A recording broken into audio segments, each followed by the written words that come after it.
a partir de agora em teu lar, a partir de agora em tua casa, no lugar aonde você abraça, onde você é abraçado, no lugar do teu aconchego, bem perto do teu coração. Chega até você, programa Louvor e Palavra. Louvor e Palavra é uma porta que Deus tem aberto para abençoar o teu dia. É uma porta aberta para você ter mais acesso à comunhão diária com o seu Deus.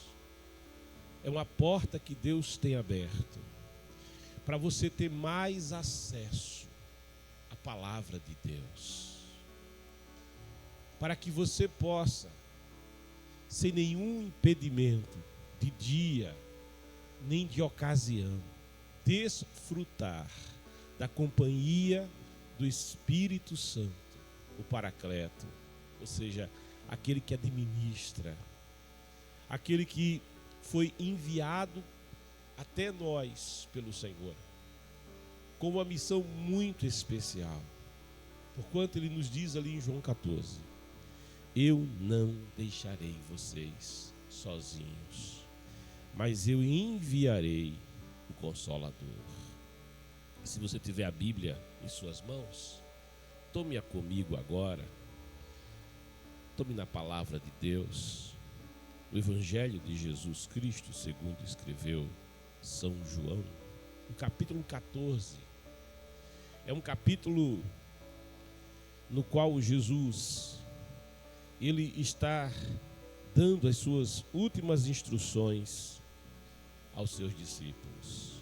Sabe, se eu comparasse com os nossos costumes dos dias odiernos, eu diria que esse capítulo do 14, 13, Jesus, a partir do capítulo 13, ele está tendo a sua última conversa com os discípulos, a sua última aula, podemos dizer assim. É uma conversa longa, ela se estende até o 17, do 13 ao 17, são 4 capítulos, nos quais o Senhor Jesus, ele está dando as suas últimas instruções. Depois de 3 anos e meio de caminhada ministerial com aqueles discípulos, depois de 3 anos e meio em que ele vem ensinando, instruindo aqueles discípulos, ele agora está em uma reunião no cenáculo. Para aquela cultura é sexta-feira, para nossa seria quinta, mas como aquela reunião começa depois do pôr do sol, já é Páscoa. E o Senhor, ele, naquele momento, ele vai estar ali no cenáculo com os seus íntimos.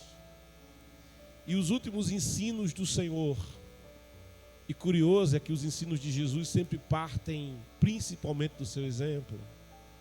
Quando ele começa lavando os pés dos discípulos em uma sala em que tinha bacia, em uma sala em que tinha toalha, em uma sala em que os pés estavam sujos, provavelmente em um lugar muito limpo. Eu não sei, provavelmente atapetado. Se fosse em nossos dias seria carpetado, mas provavelmente um lugar que tinha tapetes. E não seria adequado pisar ali com os pés sujos. Eles viviam em ruas que não eram muito limpas, não havia saneamento. Então eram ruas onde tinha muita sujeira e era muito comum alguém sujar muito os pés, principalmente porque os calçados não eram como os nossos, eram espécies de percatas, e quem usa percata sabe que a sujeira em volta do caminho vai grudando nos pés como suor. Então era daquela cultura tirar aquele calçado sujo, era daquela cultura ao tirar o calçado sim lavar os pés. E em um momento como aquele íntimo, festivo até, Era um momento de celebração na cabeça dos discípulos, era uma noite especial, era a Páscoa do Senhor. Eles estavam em Jerusalém, no melhor lugar para celebrar a Páscoa. Eles estavam na melhor companhia, na companhia do Senhor Jesus. E na companhia dos discípulos de Jesus, de uns com os outros. Era um lugar especial, especialmente preparado para aquela ocasião. Então ali o Senhor vai ter aquele diálogo tão especial com aqueles discípulos. Ele vai dar suas últimas instruções. E eu digo, é a aula da saudade. Depois de 3 anos e meio de curso, alguém estaria se formando na universidade. Era a última aula, aquela aula era a aula da saudade. E que saudade que estaria no coração dos discípulos dali em diante, de verdade. E nessa aula da saudade, o Senhor Jesus, depois que ele faz aquilo que ninguém tinha feito, ele se dispõe ele mesmo a lavar os pés dos comensais. Ele chega provavelmente por último. Ele entra por último no cenáculo. Os discípulos já estavam lá. E ele nota que estavam todos com os pés sujos. Eu não sei qual era o sentimento dos discípulos, porque chegaram. E o grande debate entre os discípulos já era quem era o maior entre eles. Será que Pedro é o maior? Não, acho que André. André parece que era uma espécie de intendente do grupo. É aquele que, sabe, se preocupava com quantos pães e peixes eles iam alimentar o grupo. Parece que André tinha uma visão mais de gestor, mais de administrador. Talvez seja André. Não é André. Deve ser João, porque João está tão mais perto do Senhor, senta sempre mais perto do Senhor. Parece que é João. Não deve ser Pedro. Pedro é aguerrido, Pedro tem liderança, Pedro tem iniciativa, Pedro fala mais, deve ser Pedro. Não deve ser Judas. Judas cuida do dinheiro. Judas é quem paga as contas, é quem faz a contabilidade do grupo, é quem tem a bolsa. Eles estavam preocupados com isso, e quem debate quem é maior não vai lavar os pés. Quem está preocupado em ser destacado do grupo como o mais importante, o maior, e todos eles tinham uma perspectiva que logo um reino seria inaugurado. E esse reino na cabeça deles nunca foi espiritual. Na cabeça deles esse reino sempre foi um reino político. Na cabeça deles, e você percebe isso porque lá em Atos, lá no capítulo 1, ele diz: Senhor, será nesse tempo que restaurarás o reino a Israel. Olha só. Você percebe isso porque na primeira multiplicação dos pães e peixes, quando ele alimenta aquela grande multidão, a multidão quer fazer Jesus rei, porque quem dá pão e peixe com tanta facilidade é melhor que seja nosso rei. E os discípulos embarcam nesse negócio. De modo que Jesus, ele despede a multidão, quase que empurrando eles. Terminou o culto, vão para casa. E coloca os seus obreiros, que eram os discípulos, no barco. Vão, tomem o barco, vão adiante. Ele separa uns dos outros. Porque ali era fogo e gasolina. E ele vai dizer bem claramente para Pôncio Pilatos: o meu reino não é deste mundo. Oh, glória a Deus. Eu vim para isto, para dar testemunho da verdade. Essa verdade que ele já havia dito lá na altura do Evangelho de João, nos primeiros 8 capítulos, que a verdade liberta, e conhecereis a verdade vai libertar. A verdadeira liberdade não vem de ocupação de cargos públicos, de cargos políticos, do exercício do poder terreno, mas a verdadeira liberdade é decorrência do conhecimento da verdade. A verdade liberta, e conhecereis a verdade, e a verdade libertará. Porque a ignorância prende, a ignorância aguilhoa, a ignorância lança no calabouço, lança nas trevas, lança na escuridão. A ignorância é terrível, mas Jesus vinha dar testemunho da verdade. Então, ao entrar naquela sala, os discípulos muito preocupados quem ia ser o primeiro ministro, quem ia ser, não é? O reino logo seria inaugurado. Eles estavam preocupados. Sabe como muitos devem estar preocupados agora? Nós vivenciamos no Brasil uma eleição onde foram já eleitos prefeitos. Algumas capitais já elegeram seus prefeitos. eles já tiveram tal maioria de votos que já estão eleitos, não terá nem segundo turno. Provavelmente aqueles que os acompanhavam estão preocupados, quem é que vai ser o que agora? Né? Os discípulos chegaram a fazer uma pergunta parecida para Jesus: Senhor, nós que deixamos casa, nós que deixamos campos, nós que deixamos nossas atividades e profissões para te seguir, o que é que a gente vai receber? O que é que a gente vai ter do Senhor?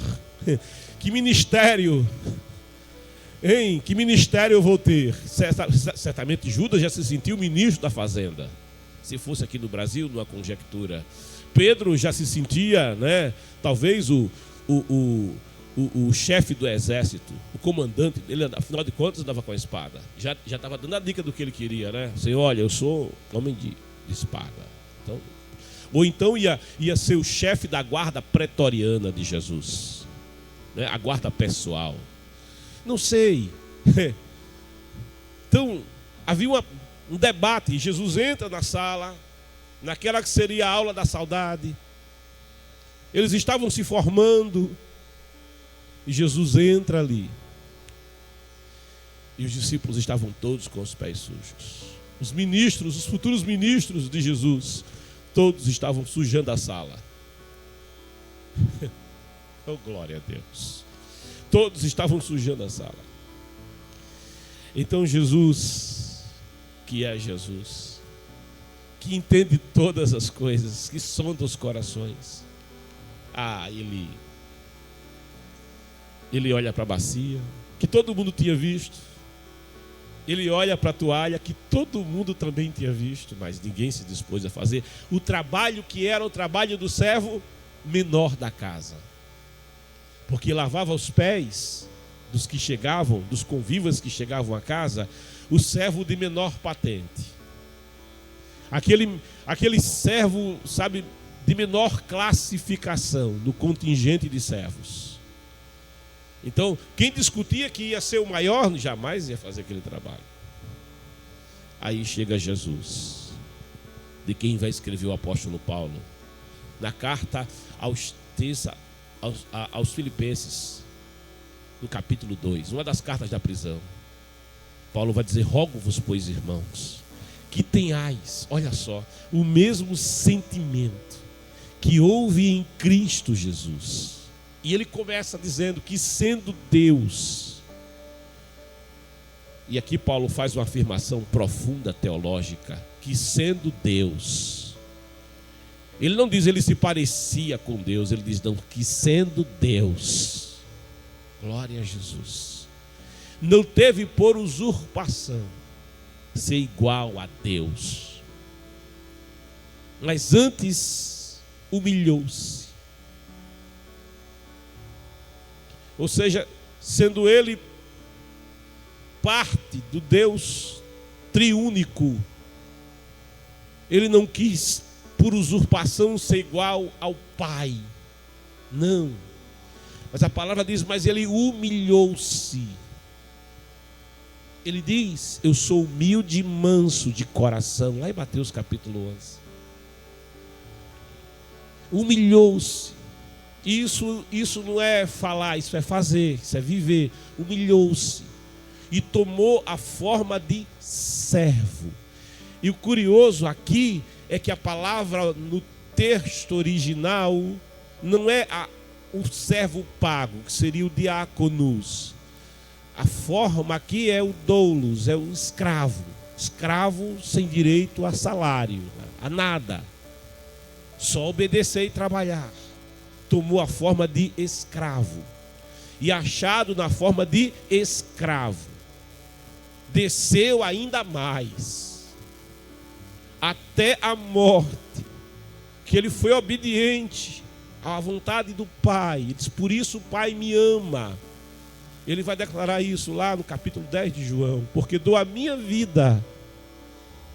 Oh, glória a Deus. Eu dou a minha vida. Ele declara ali, o bom pastor dá a vida pelas suas ovelhas. Eu dou a minha vida, tenho poder para dar a minha vida e poder para tomá-la de volta. Por isso o Pai me ama. Ele seja, eu sou voluntário aqui, eu estou cumprindo a vontade do meu Pai. Então o Senhor, achado na forma de escravo, de servo, humilha-se até a morte, ele sendo a vida. Ele assume a condição da morte, o que estava profetizado lá no Gênesis, quando diz: e no 7º dia Deus descansou.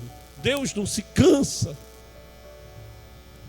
mas Deus descansou, ou seja, estava apontando que no sábado daquela semana Deus estaria entrando no descanso do sepulcro de José de Arimateia. Estava dizendo que o Deus Todo-Poderoso, desde que criou todas as coisas, ele já tinha provido para si cordeiro, como havia profetizado Abraão em Gênesis 22. Deus proverá, meu filho, para si cordeiro. Jeová Jirê, o Senhor proverá. Deus proverá, meu filho, para si mesmo. Ele é o cordeiro morto, aponta João lá no Apocalipse, salvo engano, no capítulo 13, dito também por Pedro nas suas epístolas, dizendo: ele é o cordeiro morto desde antes da fundação do mundo. Isso tudo já estava estabelecido, mas ele humilha-se à morte, em morte de cruz. Ele é a vida, ele vai entrar na morte, e não é uma morte comum, não, ele será pendurado no madeiro. E a lei já dizia: maldito que for pendurado no madeiro. Ou seja, ele se faz maldição por nós, ele se torna maldito de Deus, porque nós é que estávamos debaixo da maldição da queda, do pecado. Mas ele disse: eu vim buscar, eu vim salvar o que estava perdido. Por isso, quando ele entra naquela sala, o olhar dele é diferente. Aqueles discípulos discutiam quem é o maior, quem será o mais importante no reino. Talvez André vai ser o chefe de gabinete de Jesus. Quem vai ser o mais importante no reino? Ele entra, todo mundo com o pé sujo, ele vê a bacia, ele vê a toalha, todo mundo tinha visto. Aí sabe o que ele faz? Ele não diz nada. Ele não pergunta: mas vocês não lavaram os pés? Ele não pergunta: vocês deviam ter lavado os pés para poder entrar. Estão sujando a sala toda, está a sala limpa. Vocês estão sujando a sala. Mas ele não diz nada. Sabe o que ele faz? Ele pega aquele avental, aquela toalha, né? Pega o avental e a toalha, coloca o avental na cintura. Oh, glória a Deus! Exatamente o que o servo faria, o mais humilde servo da casa faria. Toma a toalha e a bacia. E aí ele se agacha, porque para lavar os pés você tem que descer, né? Aleluia, glória a Deus. Para lavar os pés tem que descer. Oh, glória a Deus. E colocar o pé na bacia e lavar. E os discípulos vão ficando desconcertados com aquilo, mas é Jesus quem está lavando os pés. Tem um silêncio na sala.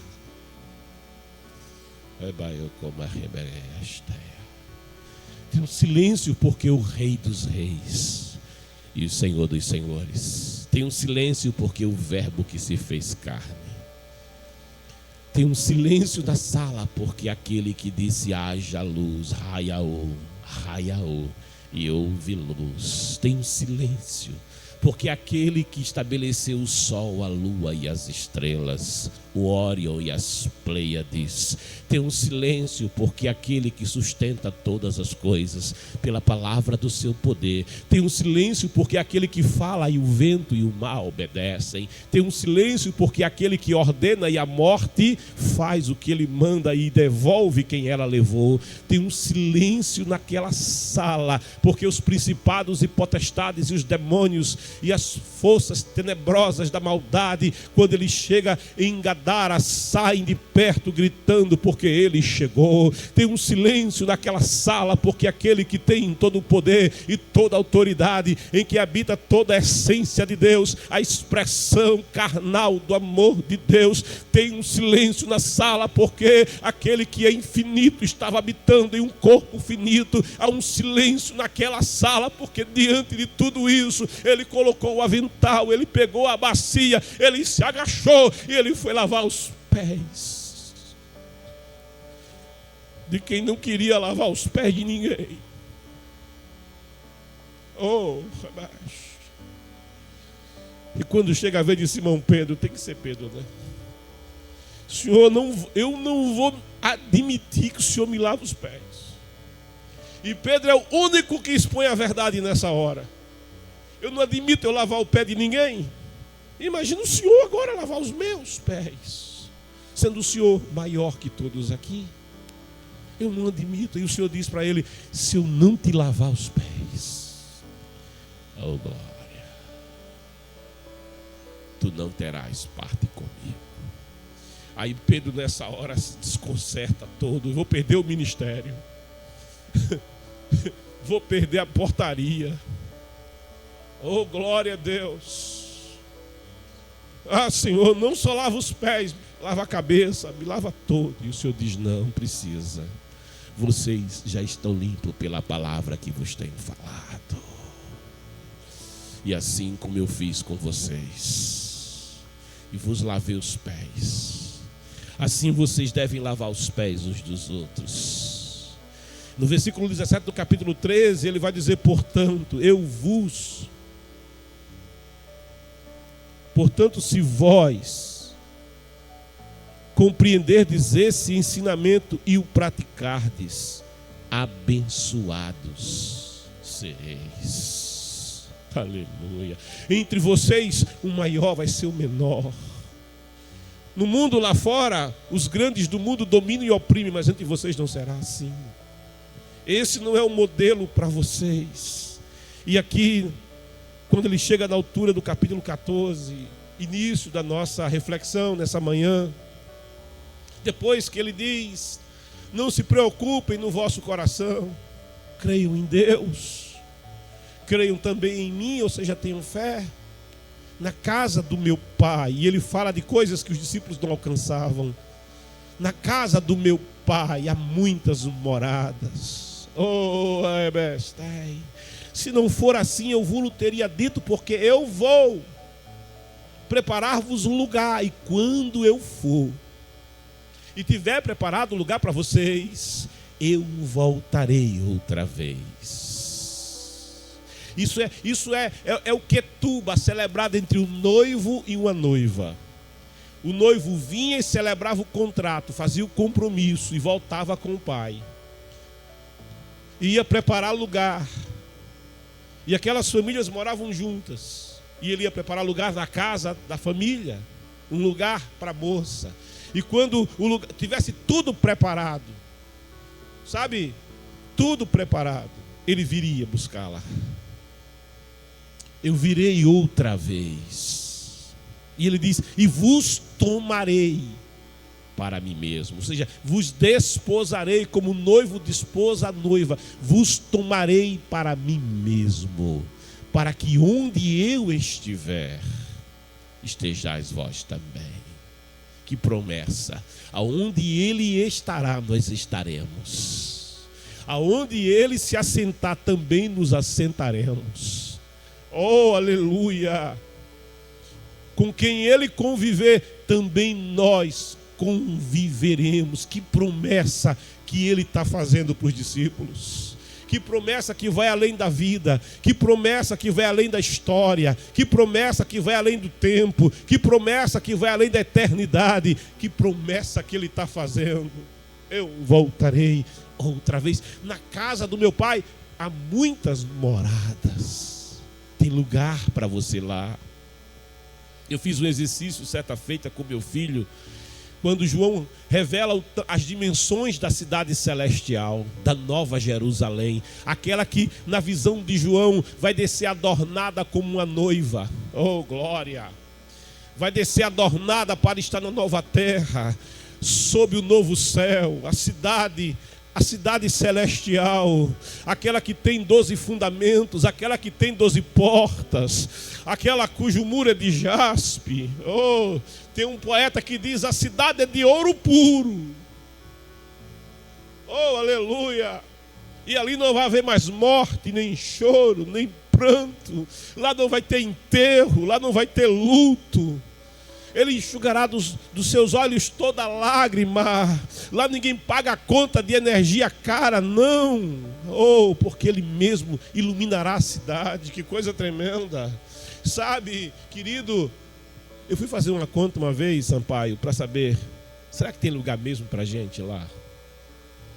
E fui fazer os cálculos e fui ver o tamanho dos estados do Brasil. E eu descobri que na dimensão quadrada daquela cidade cabe todo o estado da Bahia. Oh, glória a Deus. Mas não só cabe o estado da Bahia, cabe Minas Gerais também. Mas não só cabe Minas Gerais, cabe mais, cabe São Paulo. Oh, aleluia. Estou quemenda lá, eu te afirmo, cabe você, cabe a sua família.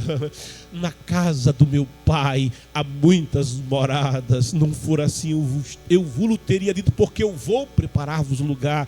E quando eu for e tiver preparado o lugar, eu voltarei outra vez e vos tomarei para mim mesmo. E nessa hora, ele diz: vocês sabem para onde eu vou? E Filipe, nessa aula, nessa formatura, nessa aula da saudade, ele vai dizer: não sabemos para onde vai, Senhor. Não sabemos. Tomé, Senhor, é Tomé que diz: Senhor, não sabemos para onde vais. No versículo 5 do capítulo 14. Não sabemos para onde vais e como poderemos conhecer o caminho. Olha só, na aula da saudade tem alguém que não aprendeu muita coisa. Eles não entendiam muita coisa mesmo. Faltava ainda algo para a mente humana entender a palavra. Eu me lembro do Jô Soares dizendo: eu li a Bíblia toda. Aí eu desse dia estava assistindo e disse: ele não entendeu nada. Porque o evangelho é loucura para os que perecem, mas para aquele que crê, o poder de Deus. Oh, basta como é. Os discípulos também, até então, mesmo convivendo com Jesus, não tinham entendido até essa altura da formatura deles muita coisa. Sabe quando você sai da universidade, com aquele diploma bonito, aquele cap na cabeça, tem experiência de nada? Aleluia. Sabe aquele médico que se forma, nunca teve sob si a responsabilidade de uma cirurgia séria? É por isso que tem que fazer residência. Sabe o advogado recém-formado? Oh, glória a Deus. Conseguiu o registro da OAB, mas nunca pegou uma causa séria. Sabe, o estudante que se forma no seminário teológico, mas nunca esteve verdadeiramente diante de uma grande multidão e tendo ele a responsabilidade de trazer uma palavra de Deus para esse povo. É diferente. Esses discípulos estavam se formando e aqui Tomé diz: Senhor, a gente não sabe de nada, não sabemos para onde vais, como podemos conhecer o caminho? No fim do curso. E o versículo 6, tão famoso: assegurou-lhe Jesus: eu sou o caminho, a verdade e a vida. Ninguém vem. Olha como ele é Deus. Ele não diz ninguém vai, ele diz ninguém vem. Ninguém vem ao Pai senão por mim. Se vós de fato tivesseis me conhecido, ou seja, eles não conheciam de fato Jesus ainda, teríeis conhecido também a meu Pai, e desde agora vós o conheceis e o vistes. E no versículo 8, o intendente Filipe então diz: Senhor, mostra-nos o Pai, e isso é suficiente para nós. Então Jesus ministrou-lhes: há tanto tempo estou convosco, e tu não me tens conhecido, Felipe? Aquele que vê a mim, vê o Pai. Como podes dizer, depois de 3 anos e meio? Como podes dizer, depois de ter visto Pedro andando sobre as águas, depois de ter visto ele tocar no esquife do filho da viúva de Naim, e o moço tornar a respiração. Meu Deus, depois de ter entrado no quarto da filha de Jairo, que jazia morta, e ele dizer para um cadáver: Tabita, cume, menina, levanta. Oh, glória a Deus. E a menina levanta, curada, faminta, porque já tinha sido não só devolvido-lhe a vida, mas curou-lhe. Depois de ter visto ele perdoar os pecados daquele paralítico, e só Deus perdoa pecados, quem senão Deus? E ter dito: para que saibais que o Filho do Homem tem poder, ou seja, é Deus, para perdoar pecados. Paralítico, a ti te digo, levanta e anda. Oh, glória. E aí, Filipe, como podes dizer: mostra-nos o Pai? Não credes que eu sou, que eu estou no Pai e o Pai está em mim?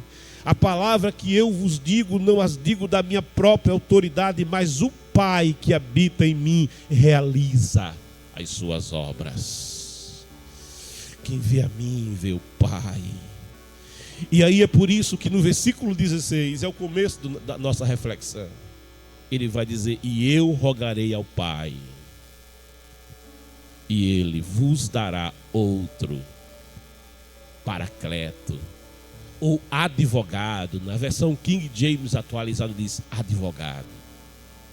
Ele vos dará outro defensor, outro cuidador, outro administrador, porque o sentido de paracleto é mais do que defender, é cuidar, é zelar. É quando alguém está preso e precisa que alguém cuide dos seus bens enquanto está preso, cuide da sua família enquanto está preso, defenda a sua causa, seja o seu procurador de A a Z. É o halos. Ele usa uma expressão também que diz: aquele que tem a mesma natureza que eu tenho, aquele que é como eu sou, seja Deus também. E eu rogarei o Pai, e ele vos dará outro advogado, ou consolador, como também tem a versão Almeida Revista e Corrigida e Atualizada, a fim de que esteja para sempre convosco. E ele diz: o Espírito da verdade, que o mundo não pode receber, porque não vê, nem o conhece. Vós o conheceis, porque ele vive convosco e estará, olha que coisa tremenda, e estará dentro de vós. Oh, glória a Deus. Assim como o Pai estava nele, ele está dizendo: o Espírito de Deus estará em vocês, habitará em vocês. Não vos deixarei órfãos, voltarei para vós. Dentro de pouco tempo o mundo não me verá mais, entretanto vós me vereis, porque eu vivo e vós da mesma forma vivereis. Naquele dia entendereis: eu estou no meu Pai, e vós em mim, e eu em vós. Aquele que tem os meus mandamentos e obedece a eles, esse é o que me ama. E aquele que me ama será amado por meu Pai, e eu também o amarei e me revelarei a ele. A palavra, querida, é revelação de Deus. Não basta ler a Bíblia, é preciso ter revelação da palavra. Oh, se há amor para com Deus, vai haver revelação de Deus para quem ama a Deus. E naquele dia entendereis. Veja, lá naquele dia, até agora vocês não entendem. Oh, aleluia, tendo 3 anos e meio de curso teológico, e vocês ainda não entendem. No meu tempo a gente dizia: a ficha não caiu. Você é o tempo da ficha? Hein? Kennedy, você participou da ficha? Lembra da ficha que a gente comprava? É da Aruma, né? A empresa que fazia. E a gente colocava a fichinha para fazer a ligação. Às vezes colocava a ficha, Kennedy, e não dava o tom. Glória a Deus. Aí você dava glória, dava uma pancadinha assim, ó. Tome, receba. Pá! Aí ela caía. Quando ela caía, o tom chegava. Sabe, 3 anos e meio a ficha não tinha caído. Então o Senhor vai dizer para eles: e naquele dia entendereis, oh aleluia, que eu estou no meu Pai, e vós em mim, e eu em vós. A revelação vai acontecer. Aquele que tem os meus mandamentos e obedece a eles, esse é o que me ama. E aquele que me ama será amado por meu Pai, e eu também o amarei e me revelarei a ele. Então perguntou-lhe Judas, não Iscariote: Senhor, mas por que te revelarás a nós e não ao mundo? E Jesus respondeu-lhe: se alguém me ama, obedecerá a minha palavra, e meu Pai o amará, e nós viremos até ele, e faremos nele o nosso lar. Oh glória, eu amo esse texto. Sabe, nós viremos até ele, e nele faremos o nosso lar. Ai, oh, que mais. O salmista tenta expressar isso lá no Salmo 23, no verso 10, quando ele diz: e habitarei na casa do Senhor por dias que não tem fim. Mas aqui o Senhor está dizendo: nós iremos até ele, e o lugar, a minha casa, onde você vai habitar por dias que não tem fim, vai ser em você mesmo. Eu vou habitar em você. Você vai ser o lugar da minha habitação. Você vai ser o lugar da minha morada. Eu vou fazer pouso aí. Oh, glória a Deus. Você sabe o que é ter Deus habitando em você, residindo em você? Você percebe o que é isso? Tem gente que faz o caminho de Santiago para ter iluminação. Tem gente que faz viagem para ali, para santuários, esse e aquele, para ver se tem alguma revelação. Eu me lembro que o jovem monge Lutero, na Alemanha, cidade de Gutenberg, se a memória agora não me trai, jovem monge, lá no porão do seminário, encontra uma velha Bíblia, quando Bíblia era de acesso muito restrito, e abre aquele livro na carta de Paulo aos Romanos, e ao abrir na carta de Paulo aos Romanos, quando ele se defronta com a verdade que ali está na carta aos Romanos, no capítulo 1, versículo 16 e 17, que na minha versão, na minha tradução diz assim: portanto, Romanos 1,16, portanto, não me envergonho do Evangelho, porque é o poder de Deus para a salvação de todo aquele que nele crê, primeiro do judeu, assim como do grego. Visto que a justiça de Deus se revela no Evangelho, uma justiça que do princípio até o fim é pela fé, como está escrito: o justo viverá pela fé. Oh, glória! Paulo vai escrever depois: pela graça sois salvos. Oh, aleluia! Favor imerecido. Graça é presente e merecido. Pela graça sois salvos, na carta aos Efésios 2. Pela graça sois salvos por meio da fé. Não vem de vocês, é dom de Deus. Não vem de obras, para que ninguém disso se glorie. As obras antes Deus as estabeleceu, para que o salvo ande nelas. Pela graça. E quando o jovem Lutero lê esse texto, ele que foi ensinado que para ser salvo tem que passar pelo purgatório, como monge ficava a pão e água, ainda usava aquele chicote para bater na carne, porque ele foi ensinado que a carne em si, o corpo, não é natureza caída, mas foi ensinado que o corpo mesmo era em si mal. E isso foi o ensino na Idade Média, que lançou ainda mais em trevas mais profundas e espirituais, muito densas naquele período. De modo que ele tinha sede de salvação. Sede de salvação. Mas ele percebia os seus pecados, o esmagava, a culpa do pecado o consumia. Mas o defrontasse com esse texto, que diz: o justo pela sua fé viverá. Oh, glória! Ele percebe, tem uma possibilidade aqui. É possível chegar até Deus. Há um caminho pela fé. E quando essa verdade é revelada ao seu coração, ele diz: então o que eu preciso é crer, é confiar no Senhor Jesus Cristo, como escrito está em Atos no capítulo 16, quando Paulo diz para o carcereiro: confia. Diante da pergunta do carcereiro: o que devo fazer para ser salvo, Paulo? E a resposta é: confia no Senhor Jesus Cristo e será salvo tu e a tua casa. Oh, creia no sacrifício feito por ele na cruz.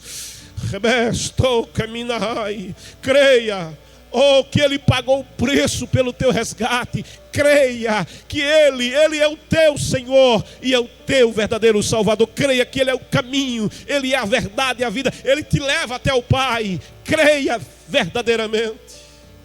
Mas é preciso crer nisso. Isso vai além da religião. Isso é fé. É a fé tão simples que tinha aquele crucificado ao lado dele, que diz: lembra de mim.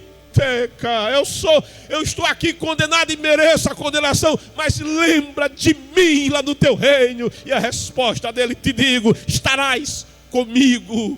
Oh, aquilo foi a fé que o levou até o encontro e ser resgatado, mesmo no último instante de vida.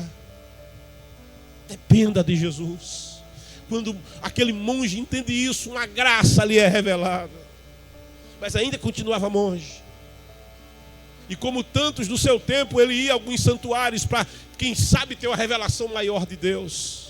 E havia naqueles dias um decreto papal que dizia: aquele que subia uma escadaria que havia muitos degraus, uma escadaria de mármore, mas muito longa, aquele que conseguia galgar essa escadaria de joelhos, com os joelhos nus, mesmo que machuque os joelhos no processo, no topo da escadaria terá os seus pecados todos perdoados. E ele tinha sede de sentir essa, de sentir que foi perdoado, que estava salvo. Aquela alegria da qual fala o salmista no Salmo 51, volta a dar-me alegria da tua salvação. Oh, porque há uma alegria que vem com a salvação, há um contentamento que vem com a salvação, há um refrigério que vem com a salvação, há um renovo que vem com a salvação, com o novo nascimento. Algo muda lá dentro e repercute fora. Lutero queria isso. Ele vai subir a escadaria, ele faz a viagem e começa a subir a escadaria de joelhos, e doía e machucava, e ele insistia naquele negócio, na sua...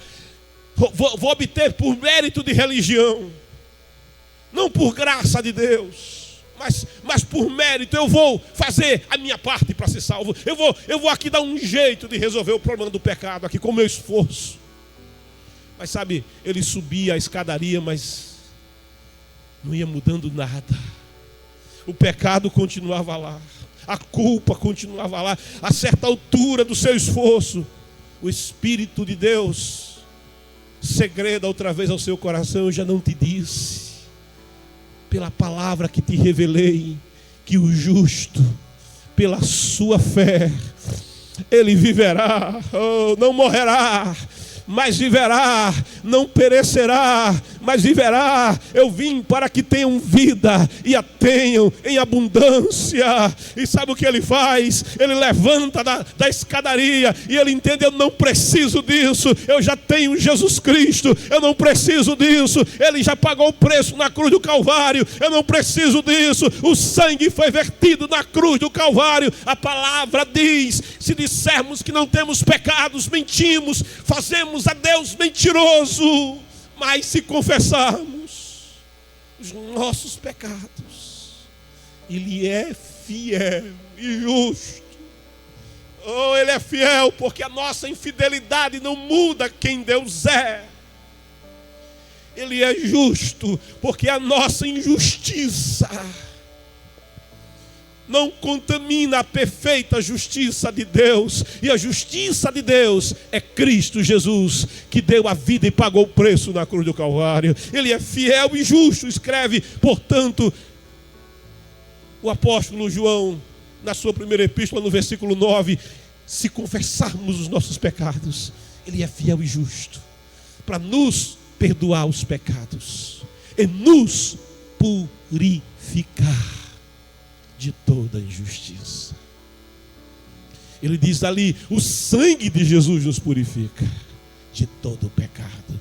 Ele ainda vai declarar no capítulo 2 da mesma epístola, no versículo 1: porque temos um advogado junto ao Pai, Jesus Cristo, o justo. Ele é a propiciação pelos nossos pecados. Oh glória! O justo pela sua fé viverá. Ele não morrerá, visto que a justiça de Deus se revela no Evangelho. Uma justiça que do princípio ao fim é pela fé, como escrito está: o justo pela sua fé, ele viverá. Mas para entender essas coisas, é preciso revelação do Espírito de Deus. Ai, amai, labash, tocoladai. O pecado é tão sério e é tão grave que leva à morte. O salário do pecado é a morte. E sendo eu, no começo da vida, iniciado na tradição católica, eu tinha dificuldade, mesmo quando vim para o Evangelho, de entender. Mas Deus vai me perdoar os meus pecados assim, sem mais nem menos. Oh, glória a Deus. Deus vai. E eu tinha dificuldade de entender isso. Assim como aqueles discípulos, 3 anos e meio depois, ainda não tinham entendido. Deus vai, sem mais nem menos, eu pequei, eu errei. E Deus vai pegar o meu pecado e jogar no mar do esquecimento. Eu tinha uma dificuldade imensa para aceitar isso. Porque eu entendia que o pecado exigiria de mim penitência. O pecado exigiria de mim um esforço. Alguém diz que buscando um pecador alívio para os seus pecados, ele pega um chinelo e enche de pregos. E ele diz: eu vou colocar esse chinelo com prego nos meus pés e eu vou caminhar com esse chinelo. Porque eu tenho certeza que diante desse meu esforço e sacrifício, eu terei alívio dos meus pecados. Eu irei merecer o perdão dos meus pecados. E narra que, colocando ele naqueles seus pés, aquele calçado terrível, e dando ele os primeiros passos, a dor era tão violenta, era tão excruciante, que ele derramou lágrimas e não conseguiu dar muitos passos e lançou-se ao chão. A dor era terrível, mas a dor não o aliviava da culpa pelos seus pecados. Ele continuava pecador. Até que ele se defrontou com a verdade que diz: porque Deus amou o mundo de tal maneira que deu o seu Filho unigênito, para que todo aquele que nele crer não pereça, mas tenha a vida eterna. Porque Deus enviou o seu Filho ao mundo não para condenar o mundo, mas para que o mundo fosse salvo por ele. Quando você entende o amor de Deus, quando você percebe o que é o amor de Deus, quão grande é o amor de Deus,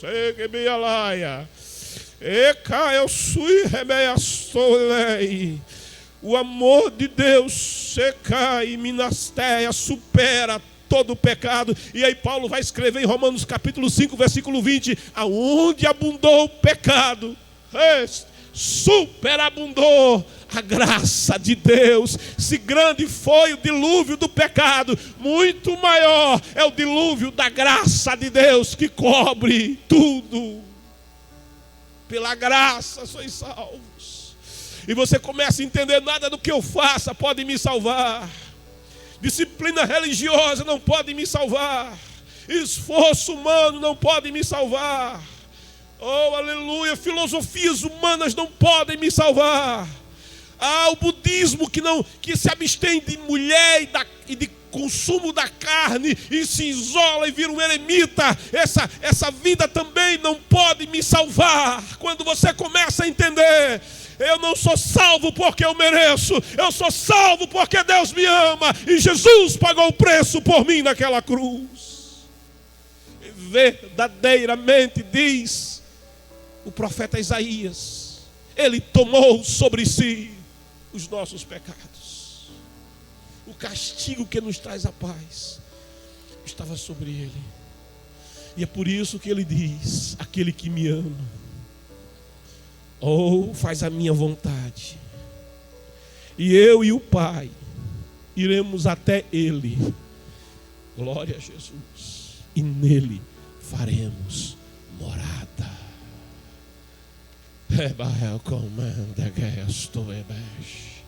É por isso que o véu do templo rasgou de alto a baixo.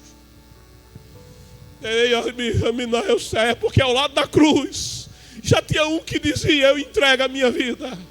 Ao lado da cruz já tinha um: eu sou pecador, eu reconheço que sou réu de morte, eu reconheço que não sou digno, mas lembra de mim. Aí o véu rasgou, oh glória. É o que? É o Pai passando, aleluia. É o Pai passando, indo fazer habitação naquele que disse: lembra de mim. E eu te afirmo uma coisa: se nessa manhã ainda que haja uma multidão de pecados sobre a tua vida, ainda que haja uma multidão de pecados sobre a tua história, a tua biografia, mas se nessa manhã, como diz a palavra em Romanos, se com a tua boca confessares Jesus Cristo, cujo nome significa o Deus Salvador, Jesus Cristo é o meu Senhor, Jesus Cristo é o meu Redentor, eu dependo de Jesus Cristo, eu me entrego a Jesus Cristo, eu entrego a minha vida a Jesus Cristo, verdadeiramente serás salvo, verdadeiramente serás salva. O inferno não vai poder te prender, o pecado não poderá te prender, os demônios não poderão te prender, os principados e potestades não poderão te prender, as maldições não poderão te prender, os vícios não poderão te prender. Se com a tua boca esta manhã disseres: Jesus Cristo é meu Senhor, Jesus Cristo é meu Senhor, Jesus Cristo é meu Senhor, verdadeiramente serás salvo. A alegria da salvação vai inundar a tua alma. A alegria da salvação vai inundar o teu ser. Aleluia. Escreve: eu entrego a minha vida a Jesus. Eu escolho Jesus. Eu abro mão de todos os outros caminhos, porque o caminho é Jesus. Eu abro mão de todas as verdades, entre aspas, que me tem apresentado, e aceito uma única verdade que salva. A verdade: Jesus é a verdade. Eu entro no único caminho que leva ao Pai. O caminho é tão somente Jesus. Oh, aleluia. Porque ninguém vem ao Pai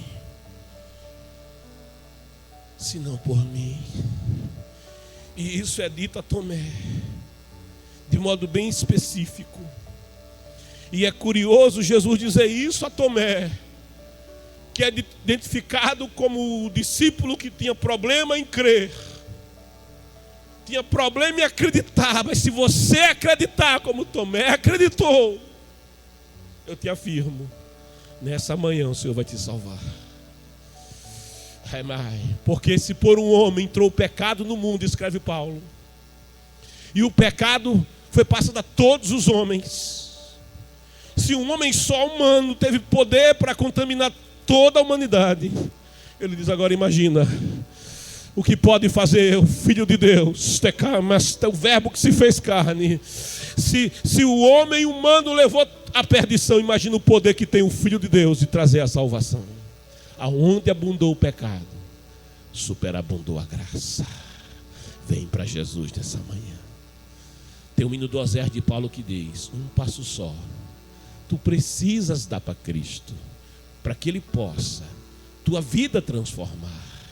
Precisas crer que por Deus és querido, e por amor A tua alma quer salvar. Um passo só. Dê esse passo nessa manhã. Como eu faço? Aleluia. Escreve nesse chat aí. Eu quero Jesus.